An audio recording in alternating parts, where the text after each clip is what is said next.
Hey traders, in this video we're going to dive into the day trade from this morning. We've taken a lot of time over the past few videos looking at longer term swing trading, follow through based on the reflation environment. So in this video we're going to actually tighten the time frame and we're going to walk through how I day trade each and every morning and what we saw this particular morning. Okay.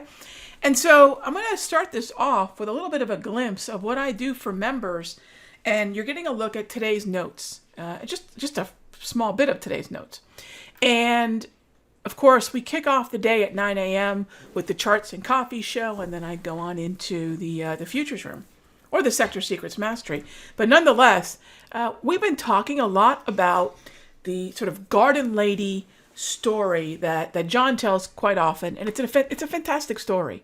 And I actually have the snippet here, and at some point we'll go ahead and share this, but here's what the takeaway is. All right, so first of all, the whole thing, the attention grabber was, as John mentions, this woman picks the phone up, ordered 100 S&P contracts, and then hung back up, and at that point she had my undivided attention. Well, this is what she told him, and this is how we day trade in the morning in the Simpler Futures room. So this woman was a broker for Merrill Lynch for 12 years, and during that time, she watched 95% of her clients who lost money all did the exact same three things. One, they used market orders. Two, they had stops that were way too tight. And three, they over traded. So she was going to do exactly the opposite. So then the idea is, how do we address those problems, right? How do we address those problems? And that's what we're going to talk about here. So this morning, the bell rings, of course, and at 9:30, right off the bat, about 6-7 minutes into the open, the market sunk down to our V-score range. We did not have, look, as this market sunk, let me give you a real feeling, this sort of the visceral feeling of this sell-off, because this matters. When a market sells off really swiftly, as this one did, we had a gap up.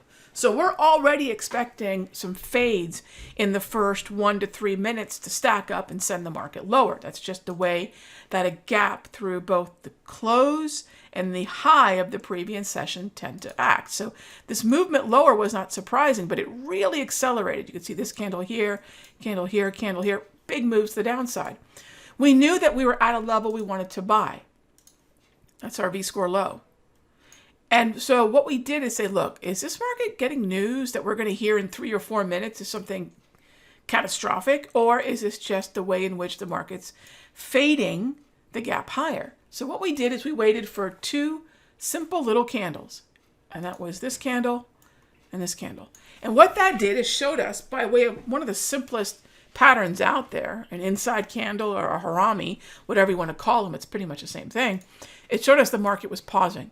So with that pause pattern and the V-score, that was the first setup right off the bat in the morning. Tricky? Yes. Anything that we take in the morning before 10 a.m. is going to be inherently aggressive. But that was a really nice level to take advantage of. Fast forward, and I'm going to show you one of the studies that I give the members, which is everything I do, gang, is automated. I don't want you all having to wait on levels that I must calculate for you. That's not going to enable you to make real-time decisions with confidence. I want you to see the same exact setups that I'm looking at, all right?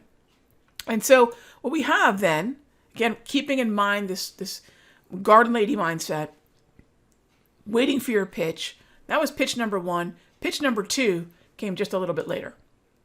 And that was after we had a breach. Now, what does that mean? It means the market has taken out the high of the clearing range. And it's just a pierce. And then it's sold back off into this range in here. Now, this is the Fibonacci zone from the low to high that occurred between 9:30 and 10 o'clock. That's all that is. It's automated, ends up that zone highlighted right on the chart. Came and hit that level right in here. And that is the Fibonacci retracement of the clearing range buy. Just that simple. Now, what it's done since, look, that's just a function of the market. What the market does after my entry is completely up to the market. There's no way any of us knew that this market was just going to continue to fly after that pullback. I would expect a little bit of strength, maybe to a volatility high or whatnot, but it's just continued to move higher. And that was the morning. 2 pitches, 2 trades, 2 day trades. That is it. That is it. And I want to remind everybody that day trading does not mean rapid back and forth two-way trading. All too often, that is what happens. Think back to the garden lady. Think back to the story. This is how we operate. Waiting for 4, well, actually 3. One is kind of a combination of 2. So 3 different pitches in the morning and then a 4th after 10:30. That's it. And if you're not reducing the number of trades that you're looking for to a very finite amount, you're going to overtrade. You're going to be on the other side of these large trades. You're going to be on the other side of me. I want you to be able to take advantage of these kinds of moves. And this is exactly what we did. You can do this for yourself. None of this is proprietary or black box. High, low, breach, pullback. Okay? Classic setups. I'll see you in the next update. Without simpler trading, I could not have financial independence. This is one of the best investments I ever made in my life. It's helping me find consistency. It's one of the things that won me